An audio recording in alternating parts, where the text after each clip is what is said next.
da CIVD na Covid-19. Como é que começou essa história? Por que eu pensei nisso? É o seguinte, eu acredito que os pacientes estão morrendo porque a gente está tratando a doença errada. Como é que eu pensei? Eu estava na UTI no dia 27 de março e eu vi uma senhora na minha frente com um raio-x não muito alterado, mas com uma oximetria absurdamente baixa, precisando de uma FiO2 de 80% e uma complacência perfeitamente normal do pulmão, fazendo o que eu achei que era um distúrbio de ventilação-perfusão predominantemente pelo lado vascular. Né? Eu falei, meu Deus, eu via muito CIVD quando eu era mais jovem, lá na REC do INCOR, porque tinha naquela época o oxigenador de membrana, de bolhas, e ele fazia muita plaquetólise e fazia CIVD, e a gente via muito isso. E parecia muito, me lembrou muito o que eu via naquela época. E quando eu fiquei nessa dúvida, eu falei, mas será que é uma CIVD? Será que é uma coagulopatia? E aí, naquela hora, o pezinho da minha paciente ficou roxo, o dedão dela ficou roxo, eu vi um fenômeno trombótico periférico, então eu falei, meu Deus, é uma CIVD. Nessa hora, eu liguei a heparina, e eu vou explicar para vocês como é que a gente vai ligar isso daí, depois no final eu vou dar o protocolo para vocês, e o dedinho dela no final do dia, depois de umas 6, 7 horas, estava rosinha. E o que levou a gente a pensar que, na verdade, o que está acontecendo na Covid-19 não é uma SARA, é uma coagulopatia como causa da disfunção dos órgãos. Primeiro, uma hipoxemia grave em pulmões com complacência normal. Fenômenos trombóticos frequentes, que a gente vê, às vezes, perifericamente ou em grandes órgãos, infartos sem alteração de cateterismo, TEPs sem alteração de angiotomografias, e assim por diante. E alterações laboratoriais que sugerem que a gente tenha uma coagulopatia. Então, essas coisas. Bom, com essa parte de alterações laboratoriais e diagnóstico da coagulopatia, o doutor Elbio Antônio D'Amico, que está nos ouvindo também, estava comigo nessa história, e depois vocês vão poder fazer perguntas para ele também. Ele é meu mentor coagulológico. Bom, aí veio o Gattinoni e falou que a COVID não leva a uma síndrome de desconforto respiratório típica. Ela não leva porque ela não é uma síndrome de desconforto respiratório. E é isso que a gente vai falar hoje aqui. Trombos aqui em áreas do pulmão onde há dano alveolar e trombos em área do pulmão onde o septo está fininho e não tem dano alveolar, áreas normais. Além disso, o Amaro, ele achou trombos na circulação renal e trombos na derme. Por isso que explica aquela dor que o paciente tem, que parece de crise de falciforme, que é uma dor de isquemia de pele, de músculo que ele tem. Então, é assim que eu fui em frente, porque eles me deram evidência anatomopatológica, né? E também porque na hora que eu liguei a heparina nessa senhora que fez a cianose do dedo e o distúrbio VQ grave na UTI, no dia seguinte, ela tinha baixado de 80 de FI para 40 de FI e o dedinho estava rosa, né? Então, eu fui atrás dessa história toda. E, além disso, eu acho, agora não fica só no achômetro, porque os colegas patologistas mostraram isso são dados em publicação, que foram submetidos, né? Que, além do pulmão, a gente tem um comprometimento de outros órgãos, coração, rim, e o que está acontecendo nesses órgãos é microtrombose, trombose da microcirculação. Por isso que a gente tem as alterações laboratoriais de necrose. E aí eu peguei essa notícia do New York Times que fala que os pacientes com coronavírus são traídos por seu próprio sistema imunológico. E é isso mesmo que acontece, né? Então a gente vai conversar um pouco aqui. Depois os meus amigos infectologistas maravilhosos que estão ouvindo também me ajudam se eu falar alguma besteira, né? Aí, o pessoal da Infecto mostrou para mim isso daqui, uma coisa que saiu no New England, de um paciente, o primeiro paciente que eles tiveram lá, você vê que ele do primeiro ao 10º dia, o paciente ainda tem febre, tá vendo? Nessa fase está acontecendo uma coisa que é a tal da tempestade de interleucina, em geral é do primeiro ao 7º. O vírus, ele destrói o epitélio respiratório, ele entra no organismo e ele causa uma tempestade de interleucina bem grande, a gente fica muito inflamado. Isso acontece de uma maneira modular, mais grave nos 15% a 20% dos pacientes que precisam de hospital. Em 80% das vezes é uma gripe, como foi nesse caso desse paciente do New England aqui. Depois você para de ter febre, e enquanto você está com febre, você tosse, você tem rinorreia, e a gente viu muita gente que perde o olfato, e agora eu já posso dizer, depois de 3, 4 semanas, que volta, porque o pessoal está falando, doutora, já estou sentindo o cheiro de novo, mas eles perdem de um jeito que parece que nunca mais vai voltar. Fadiga, náusea, muita náusea, vômitos também vi bastante, diarreia menos, mas vi, e uma dor abdominal. Então, esses são os principais sintomas. Depois que acontece essa tempestade de interleucina, alguns pacientes têm uma calmaria aqui, e aí do 7º ao 10º dia, eles vêm para o pronto-socorro nessa fase da disseminação da cascata da coagulação, quando eles começam a dessaturar, começam a ficar hipoxêmicos, que é o que a gente tem visto. Isso pode ir até além. Um paciente recente, ele veio no 11º dia de sintomas, e o dímero dele chegou até 20 mil. Eu dei alta para ele, sem tubo, só com catéter de oxigênio, com esse protocolo que eu vou explicar para vocês aqui no final. Bom, aí tem essa outra imagem que os meus amigos da Infecto me ajudaram também e me deram, que é um gráfico de mais ou menos como é que as coisas acontecem no corpo do paciente, né? Olha aqui, ó, 30% que não têm sintomas, eles são menos contagiantes, talvez. A gente não tem nada disso, como disse a Miriam Dalben, a gente não sabe de nada nessa história, a gente está aprendendo a cada dia, né? Então, a gente, no comecinho, poucos sintomas, o pulso sintomático em torno de 30%, e, teoricamente, agora a gente vai saber com os estudos de sorologia se eles vão ficar imunes ou não, que é a pergunta de $1 milhão. Ele vai ficar imune em torno da 2ª semana, às vezes até na 1ª semana aqui, esse pulso sintomático, e vai parar de contagiar na 2ª semana. Tem os outros 55% que tem uns sintomas moderados, mais ou menos. E esses daí, como é que acontece? Do 1º até o 4º dia, poucos sintomas, não nenhum sintoma, depois um sintoma moderado leve. Esse vai demorar um pouquinho mais para contagiar, sendo que as pessoas podem contagiar até, os casos mais graves, até quase 1 mês depois que adquiriram a doença. Então, a gente ainda está pisando em terreno movediço aí. E isso também não tem ainda a complementação direitinho. Agora com as sorologias que a gente vai saber. E tem os caras que têm sintomas severos. Esses que a gente vai falar hoje, são os caras que vão ter que ser internados no hospital. E aí a gente vai propor uma estratégia preventiva para que eles não necessitem da ventilação mecânica, que a gente está conseguindo. A gente tem mais ou menos uns 30 pacientes até agora, e estamos conseguindo isso daí. Então tem isso aqui é bem legal. Pode ficar tranquilos que eu vou deixar essa aula online para todo mundo. A ideia de vir aqui hoje é que a gente possa tentar, para quem acreditar nesse protocolo, tentar universalizar isso. Vai ficar para todo mundo usar, porque eu tô muito feliz com os resultados que a gente está tendo até agora. Espero que se mantenham. Eu tenho muito medo que alguém sangre, assim, eu não consigo dormir direito por causa disso, mas depois eu falo, ninguém sangrou até agora desses 30 e estão em casa bem, graças a Deus, pelo menos uns 15. Alguns ainda estão no hospital, mas é muito recente, é de 27 de março para cá. Depois eu vou mostrar os dados que a Sherry me ajudou a tabular. Então é isso, mais ou menos isso daí que eu queria falar para vocês, que a gente vai falar desses 15% de pacientes que precisam de hospitalização, tá bom? Bom, a imunidade, ela tem uma relação direta com o sistema de coagulação. Isso meus professores, Dr. Elber aí, já me ensinou quando eu era criança, e a gente vê isso acontecer todo dia.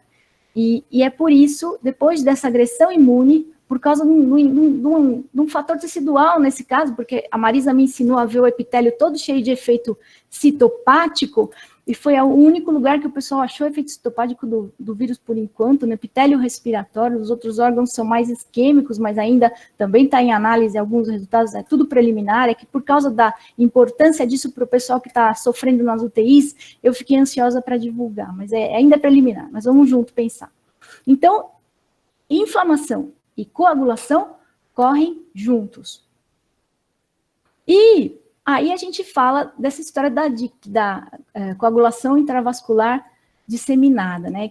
O que é isso? Então, os fatores teciduais e algumas outras substâncias são ativados na hora da entrada do patógeno, ele estimula a agregação plaquetária, e acontece uma coisa no endotélio que eu aprendi estudando para essa aula e para tudo isso que a gente está fazendo, que é uma alteração do glicocálix, de dentro do endotélio. Eu nem sabia, a Elia tá vendo a gente aí também, eu nem sabia que tinha glicocálix no endotélio.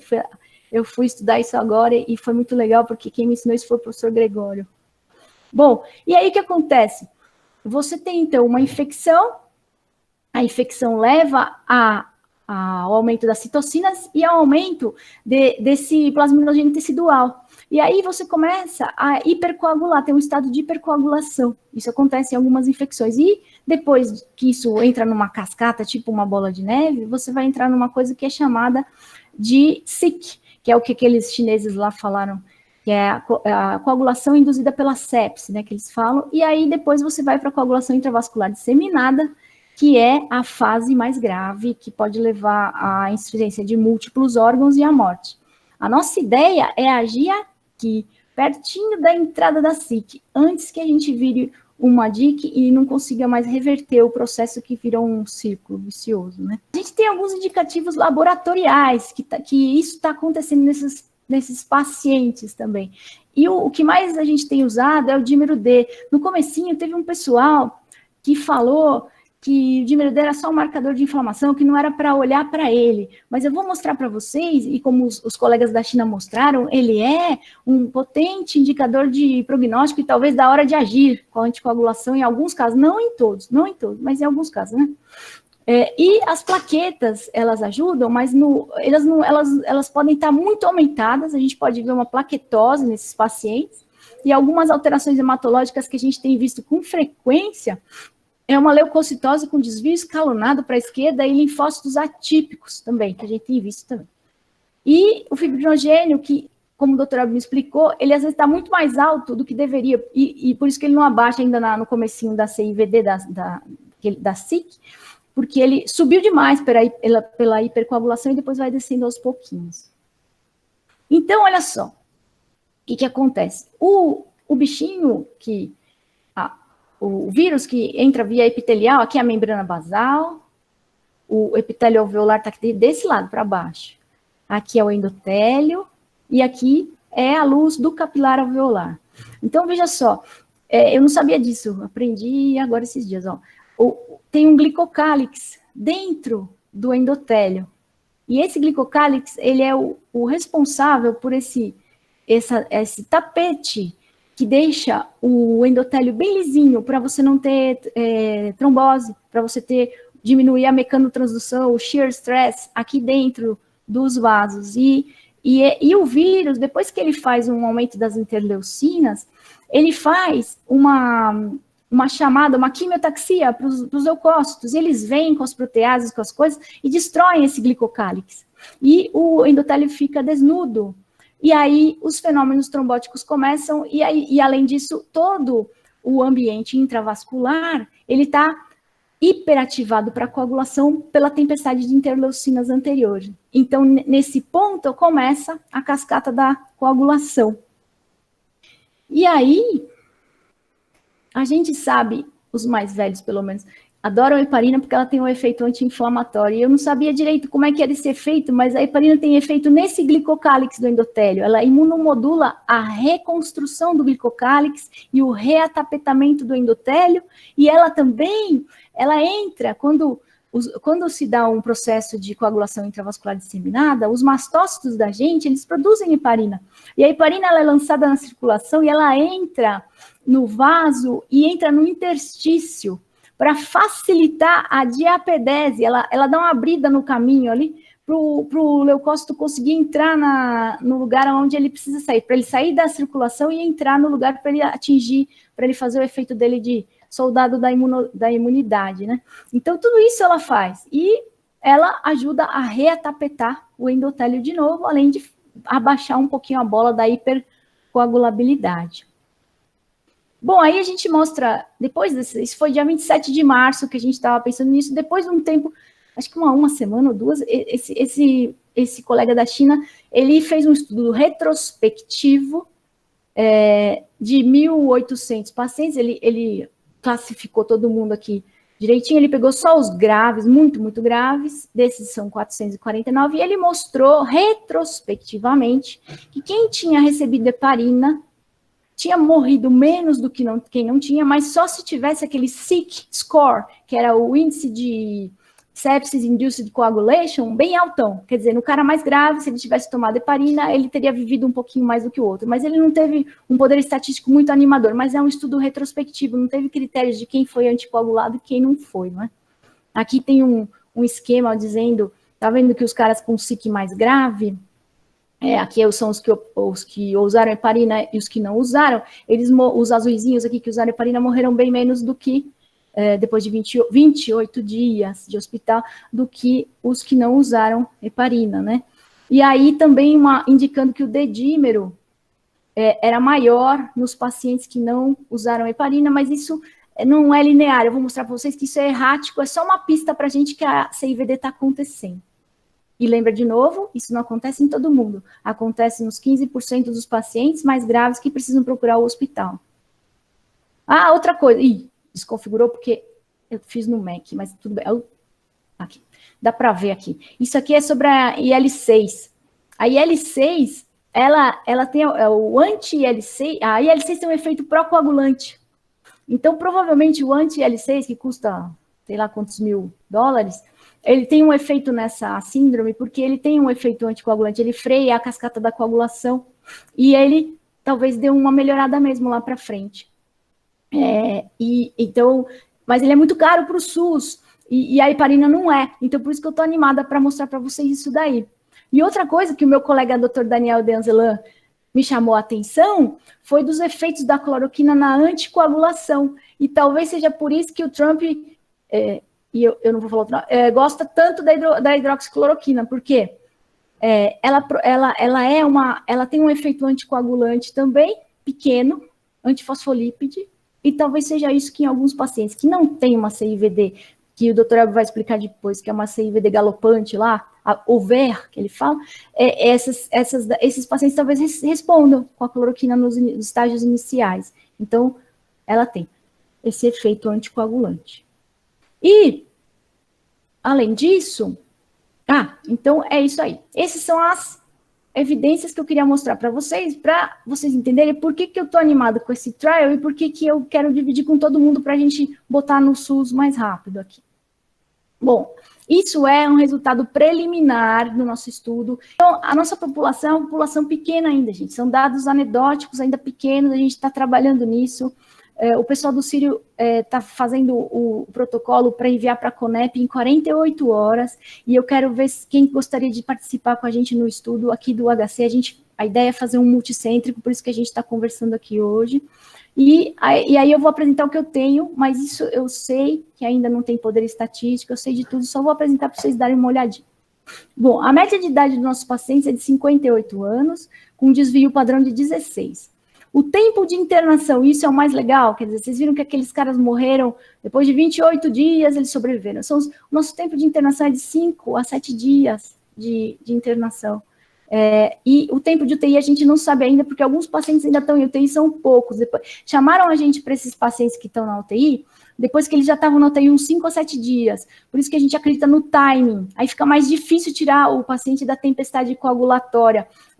Talvez, assim, a gente acredita que tem que ser precoce, que tem que ser assim que ele começa a dessaturar, não deixar para um estágio onde já tem uma certa lesão de órgãos-alvo, insuficiência renal, que é o que a gente está enfrentando na UTI, porque fica mais difícil de tirar o paciente, né? E a gente só tem 5 desses pacientes em UTI, porque a partir do momento que a gente percebeu que era uma CIVD, a gente começou a tratar todos os outros com esse protocolo que eu vou mostrar para vocês, a partir do primeiro sinal de dessaturação de oxigênio. Então, só quem ficou na UTI é quem já estava lá antes do protocolo. Os outros, ninguém precisou de ventilador. O dímero D da admissão, mais ou menos 1.000 a 2.000, isso variou bastante. Os linfócitos, às vezes linfopênico, às vezes normais. O DHL a gente acabou usando como um indicador de lesão epitelial, que ajuda a gente um pouquinho a decidir algumas coisas mais para frente no protocolo. O PCR da admissão varia muito, às vezes o paciente tem um PCR super pequenininho e quando ele começa a piorar, lá na frente aumenta o PCR. E o delta T de sintomas até ser internado é de 6,7 dias, ou seja, mais ou menos 3, ou seja, 7 a 10 dias, que é aquele período perigoso que eu falei para vocês lá na tabela dos sintomas, né? E o delta T de sintomas até usar o protocolo é de 9 dias, porque aqui estão incluídos todos os pacientes, inclusive os da UTI, mas depois eu vou mostrar para vocês os separados, que já entraram e a gente botou no protocolo. E aqui delta T de internação até o protocolo 3 dias, também por causa dessa coisa da UTI. Comorbidades, nossos pacientes tinham diabetes, 9%, 23% hipertensão, pneumopatas, insuficiência renal, apneia do sono, neoplasia, tinha 9%, cardiopatia, mas era só 2, tá vendo? É pouquinho. São até agora 24 pacientes, é bem pouquinho. A gente já tem mais 10 para incluir na planilha, então é tudo anedótico aqui, mas eles tinham as comorbidades. E aqui é mais ou menos uma ideia de como que era a tomografia desses pacientes. A maioria tinha um dano moderado e alguns tinham um dano leve. Leve aqui. 25, menos que 25%, 25% a 50%, 50% da tomo atingidos. Tá. Isso tudo é obra da Sherry aqui. É uma artista. Aqui, é muito legal esse gráfico, porque aqui é quando os pacientes estavam na UTI, eles já estavam um tempo lá na UTI, e aí chamaram a gente para ver. Foi o dia que eu vi essa senhora do pé roxo aí. E a gente começou a heparina, que eu acho que vocês viram isso aqui, a relação PO2-FO2 dos pacientes internados em UTI. Aqui, antes da gente entrar no protocolo, e demorou um tempinho, foi a primeira vez que eu vi o pé roxo aqui, e depois que entrou no protocolo, como a relação PO2-FO2 eles foi aumentando. Eles são pacientes graves, tem 2 em diálise, tem uma senhora que já está estubada, que quase, essa do dedinho roxo já está estubada depois de 7 dias de ventilação mecânica. Vou mostrar para vocês o resto, peraí. Aqui é a PF de pacientes que não estavam na UTI, ela é mais errática. Essa senhora aqui, ela com 1 litro foi para 100%, ficou louco. Então, ainda não dá para entender muito bem, mas o que acontece é aqui, a entrada do protocolo, é que eles estabilizam e eles vão embora. Eles vão embora em torno do 8º dia, mais ou menos, de tratamento. E não precisa, nenhum desses aqui foi para o ventilador. Nenhum foi entubado. Aqui é dímero D de todos os pacientes, e eu acho que fica difícil, porque o range é muito, muito difícil de ver, porque alguns têm enorme, a gente dividiu de novo. Você vê que tem um aqui, está com 20 mil, é um paciente que a gente deu alta com 9 dias de internação, sem precisar ir para o tubo. Olha aqui, ele aqui.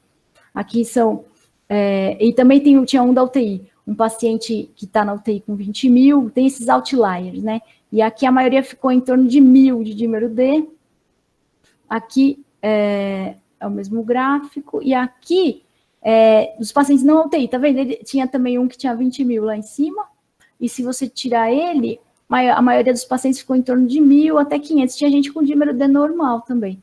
E por isso que a gente fala, o dímero D, ele ajuda você nessas coisas de 20 mil para você optar por heparina plena ou para ver se tem alguma coisa trombótica acontecendo de verdade, não é microcirculação, é uma coisa maior.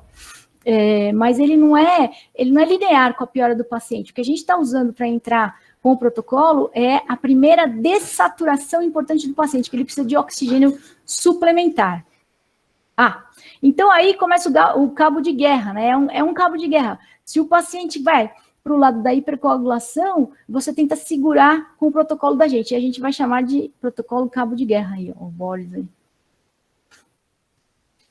Bom, aí, o que a gente propõe no protocolo? Primeiro, profilaxia de TEV para todos, os pacientes com COVID-19 positivos ou sugestivos, porque a gente está tendo muito falso positivo, mas a tomo está ajudando muito a gente. Aí até falei com o Dr. Públio da rádio, e eles estão junto com a gente aí para ver essas alterações radiológicas.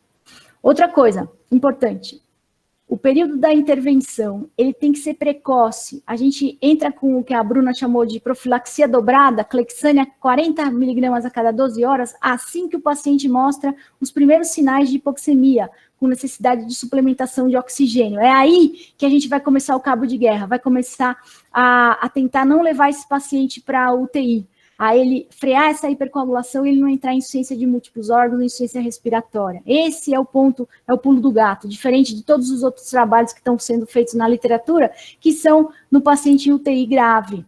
Se o paciente estiver em UTI grave, sob ventilação mecânica, a gente considera manter heparina EV contínua, suficiente para manter um TTPA em torno de 1,5 a 2. Não precisa heparinizar pleno. A gente pode heparinizar EV contínuo e manter o TTPA mais baixo, segurando a hipercoagulabilidade. Agora, iniciar a heparina plena se a gente identificar algum evento trombótico, como foi o caso dessa senhora que trombosou o dedinho. Agora, tem um outro braço do protocolo que a gente viu que esses pacientes de UTI, principalmente, ou os mais graves, eles, apesar da gente tentar frear a CIVD, eles têm um certo nível de necrose pulmonar e eles têm facilidade de ter infecção secundária.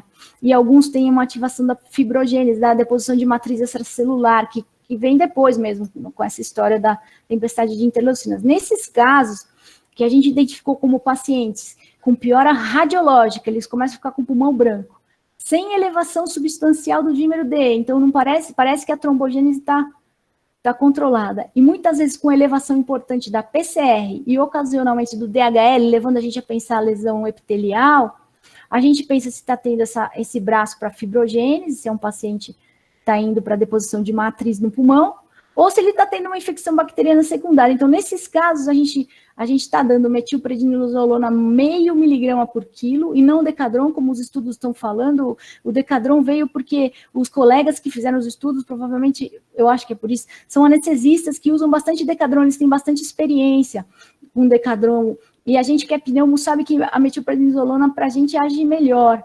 E aí a gente escalou no antibiótico de acordo com a orientação dos colegas da CCIH, por favor, não fiquem bravos comigo, vocês sempre são consultados. Então, a gente entra nessa fase, mas o corticoide não é ruim na Covid? Sim. Se você entrar na primeira semana, quando o vírus está querendo entrar no seu organismo, você vai baixar os linfócitos e vai tirar os seus soldados da linha de frente, e aí o vírus vai entrar com muito mais força no seu corpo. Mas depois da segunda para a terceira semana, o corticoide imunomodula a deposição de matriz e ele pode ser seu aliado em baixa dose. Aquele protocolo de 20 miligramas de Decadron é um absurdo, o Meduri já testou isso daí antes, um montão de Decadron em qualquer inflamação pulmonar, e só mostrou que a gente tem mais infecção e nenhum benefício, né? Então, aquele protocolo, no meu modo de ver, está errado.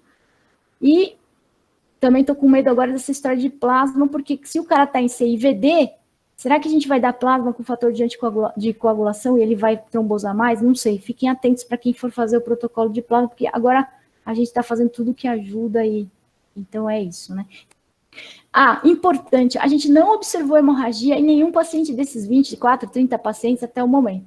Mas cuidado com as contraindicações à anticoagulação, cuidado, porque a gente fica muito preocupado com isso mesmo. O sangramento é a nossa maior preocupação. Mas até agora, nada de importante, nenhum evento importante para mencionar.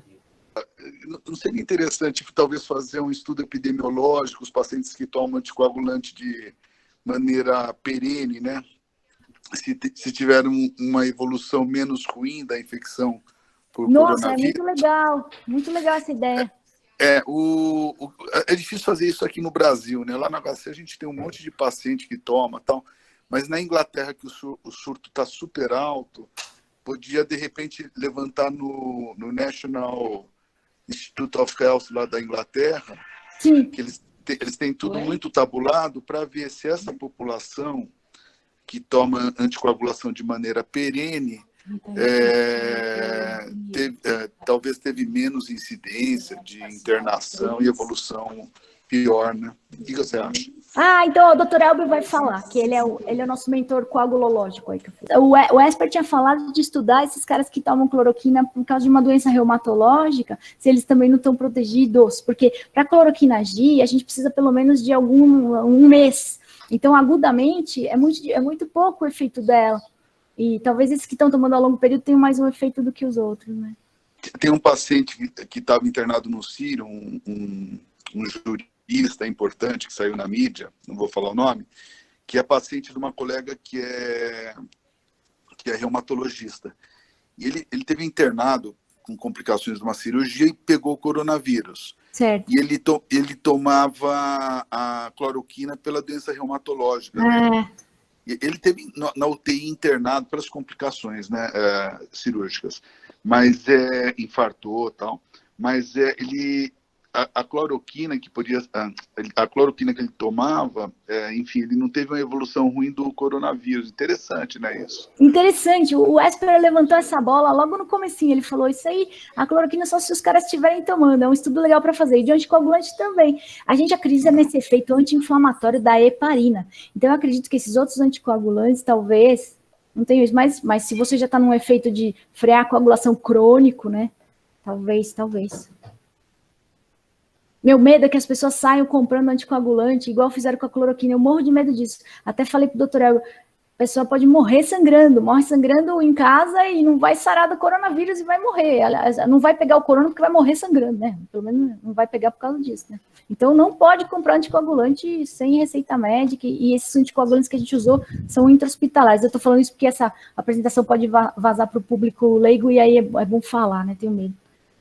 Eu queria saber se nesses seus pacientes vocês têm alguma evidência de tromboembolismo pulmonar de vasos maiores, porque existem alguns relatos não publicados na literatura ainda, e o material que a gente está estudando é de pulmão periférico, e eu acho que isso é uma questão importante, se a gente está vendo alguma coisa local, ou se isso é êmbolo, e você falou de alguns fenômenos trombóticos de periferia, né, sistêmico, mas em relação a tromboembolismo pulmonar, tem alguma coisa documentada, não? A gente tem 2 pacientes que a gente acredita que tenham tido tromboembolismo pulmonar, mas eu não tive coragem de dar contraste para eles, porque eles estavam entrando naquela fase de lesão renal e eles se recuperaram depois. Então, a gente não tem a comprovação do exame, mas depois a gente pode fazer tranquilo. Um deles é o paciente lá do 9 de julho que chegou a 20 mil de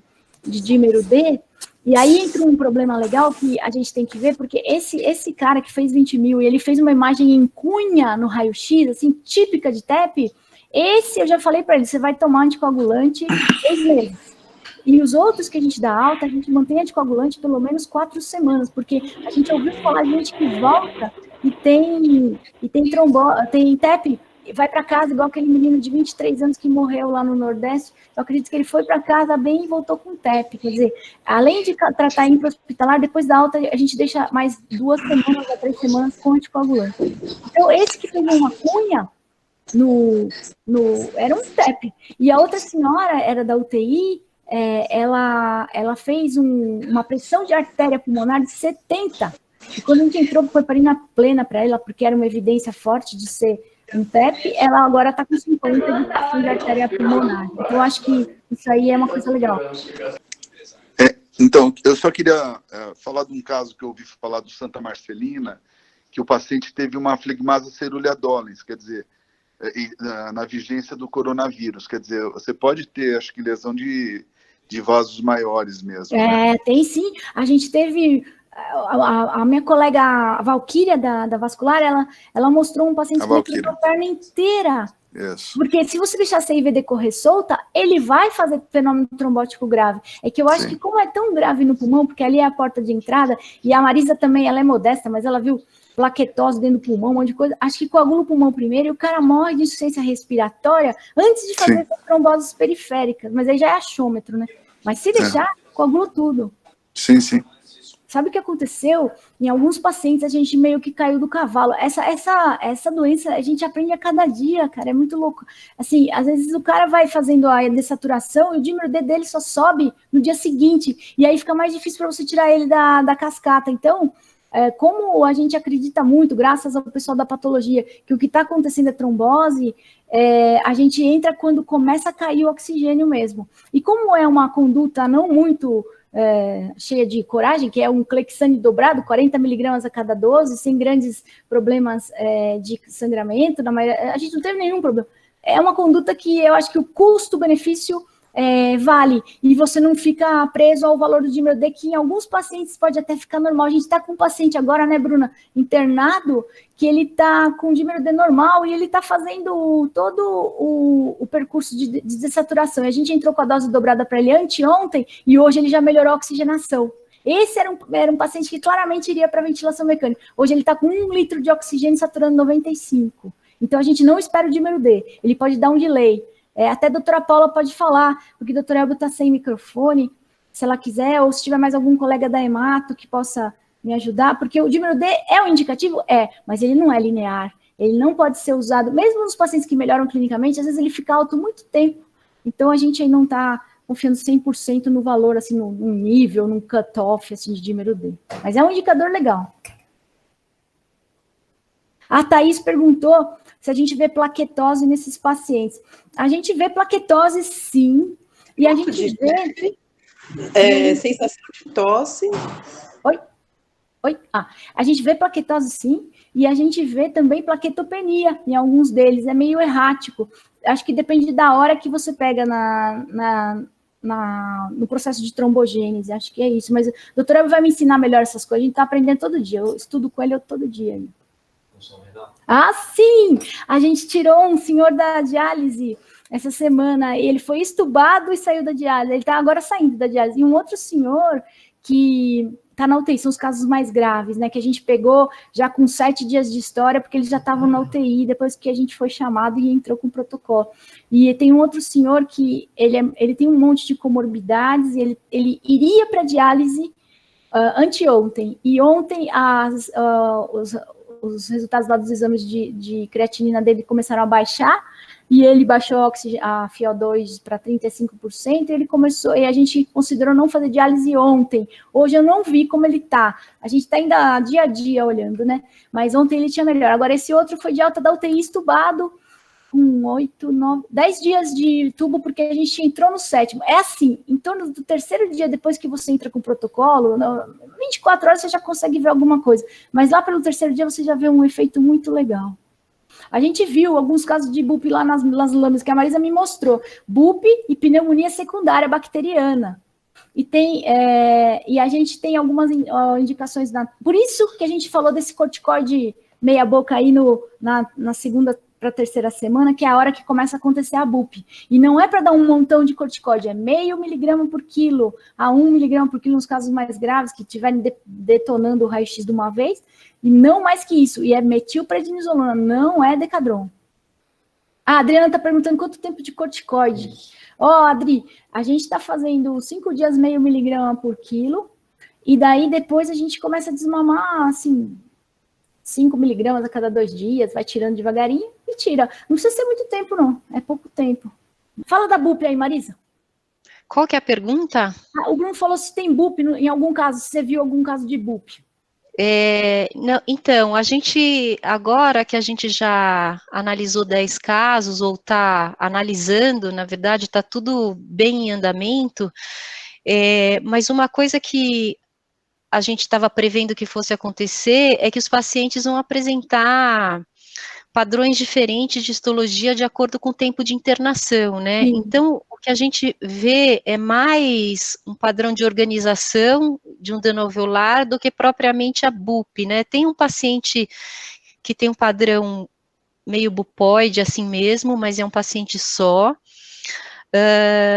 Mas o que prevalece são fases diferentes de um dano alveolar difuso, então, coisas bem agudas, paciente que chegou e morreu e chegou no pronto-socorro quase em óbito, e coisas mais organizadas com pacientes que têm uma história mais arrastada, uma história de doença acima de 10 dias, então, a gente está vendo, na verdade, uma coisa prevista, previsível, né, que ao longo da evolução da doença, você vai observando essa organização até com um pouco de fibrose, etc., que é uma coisa que a gente costuma ver nesses danos alveolares difusos. E as pneumonias secundárias também que você viu, né? Pneumonia secundária em mais da metade dos pacientes. Também. Então, esse daí do protocolo é aquela turma que estava melhorando com o protocolo da anticoagulação, de repente fica com um raio-x branco, sobe DHL, estoura PCR. Pensa em 2 coisas, indo para fibrogênese e fazendo infecção secundária, é o que a gente está fazendo, pelo menos, né? E lembrar que a Marisa viu o pessoal que foi para o lado do Darth Vader total, que é a autópsia, né? A gente estava tentando trazer para o lado do Obi-Wan, né? Vocês têm pedido CPK para os pacientes? O Daniel que adora pedir CPK, porque principalmente naqueles pacientes que têm muita dor no corpo, eles têm CPK alta, eles têm. E talvez uma evolução pior da função renal, né? E aí mais uma coisa para fazer. Por isso que eu te falo, o negócio tem que ser precoce. Depois que o cara entra na cascata e começa a lesar órgãos, fica muito difícil tirá-lo lá do lodo. Tem uma foto que deram, né, pra gente, uma figurinha que a gente tá puxando o cara do lodo, assim, né? Então, depois que ele passa de um certo nível, você com rabdomiólise, tudo vai piorando. Por isso que eu tô insistindo nessa coisa de ser precoce. E com um risco baixo, 40 de Clexane a cada 12. Ou 1,5 no cara grave. Um abraço para todo mundo, primeira coisa. Tá todo mundo escutando ele? Tá, pode falar, doutor Elber.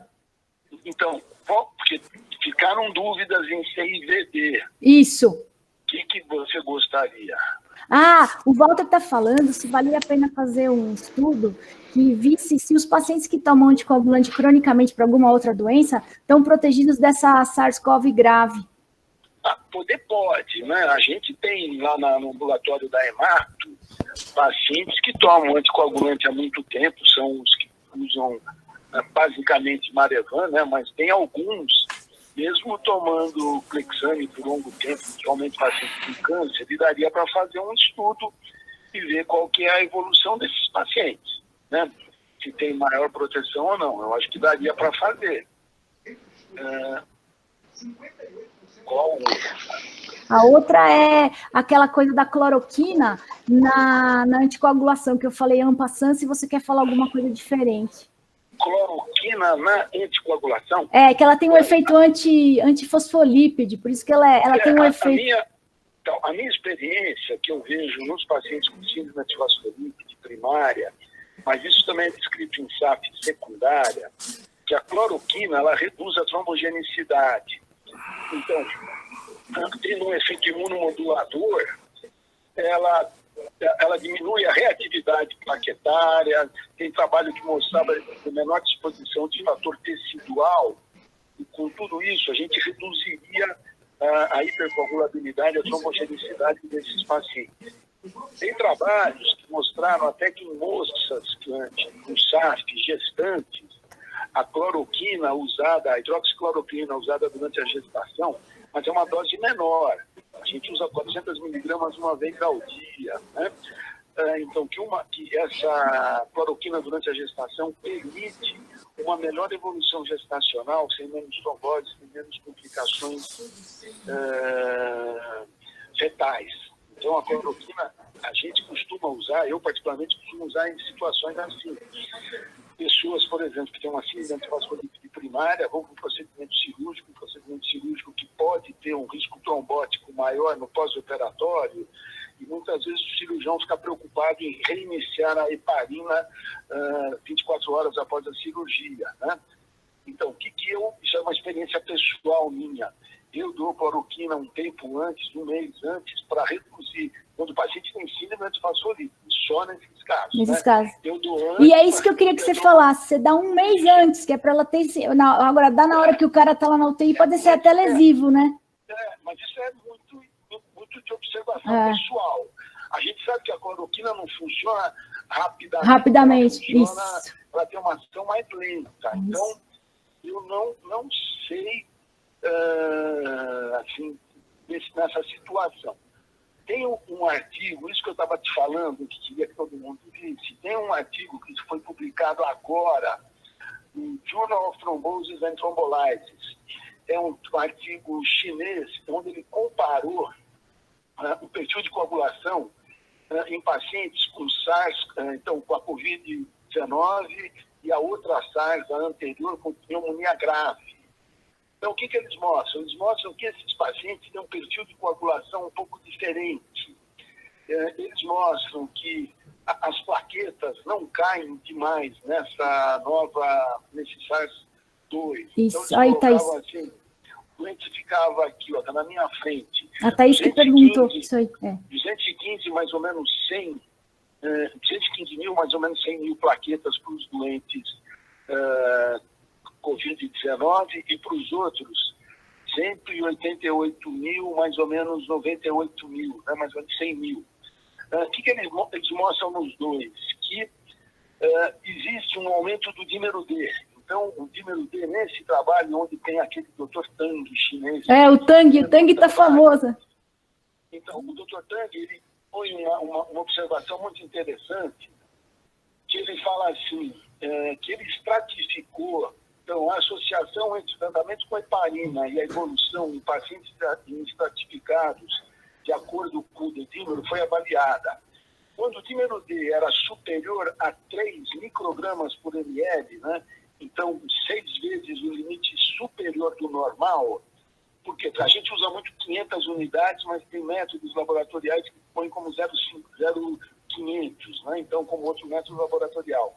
Então, nesses que tinham um dedímero acima de 3, eles diminuíram muito a mortalidade com heparina. Então, foi de 32,8% versus 52,4%.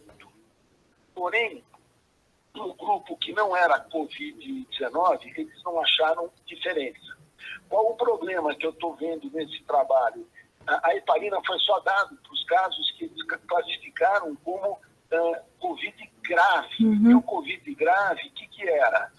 Frequência respiratória acima de 30 movimentos por minuto, saturação menor ou igual a 93 e um PO2, CO2 abaixo de igual ou menor a 300 milímetros de mercúrio. Né? Então, a impressão que me dá é que esses pacientes graves, quando você deu a heparina, houve uma redução de mortalidade. Por outro lado, será, essa é a minha pergunta, que serve para todo mundo, e eu acho que daí dá para a gente fazer muitos trabalhos aí, pneumo, TI, hematologia lá com o Dr. Wanderson, com a Paula, com a turma da coagulação, comigo também, seria dizer assim, isso daqui foi dado em um paciente grave. Será que a gente pode abortar, impedir que se identifique grave? Será que essa heparina que nós usamos no cílio, permitiu essa não evolução? Isso que é legal. Então, esses trabalhos estão só nos graves, no doente grave. Agora, a gente vai deixar evoluir para grave? Exato. Essa é a minha angústia que eu quero que vocês me ajudem a responder. Então, é isso aí. Era isso que a proposta seria essa, fazer um trabalho conjunto, desde que exista acordo, né? Se o Dr. Carlos concordar. Ele concordou. O Wanderson já me falou que por ele tudo bem. Legal. O Wanderson, quando eu conversei com ele ontem, ele está super à disposição para fazer esse trabalho. Legal. Evolutivamente, que eu acho que isso é importante. Vendo a evolução, o paciente internou, tem algum motivo para estar internado, claro, a gente vai fazendo um acompanhamento laboratorial para ver esses marcadores, para a gente ver aquilo que eu sempre tinha te falado, né, Nara? Sim. Que a gente tem a CIVD, que é classificada como over, ou seja, uma CIVD que está bem escarrada na nossa eu aprendi. E a gente tem a non-overt, ou seja, é um processo evolutivo. Isso. Quando a gente tem a non-overt, a sociedade pede para a gente fazer controles laboratoriais sequenciais, eventualmente cada 2 dias. Isso, né? Que a gente está falando. fazendo. Para não deixar o cara ficar uma doença muito descontrolada. Grave. E daí tem um outro artigo que eu acabei de baixar, super interessante, também um trabalho chinês, que foi publicado no Experimental Therapeutic Medicine, em 2014, que é um trabalho prospectivo, eu não li ainda, que é baixa dose de heparina como tratamento para CIVD inicial durante a sepse. Né?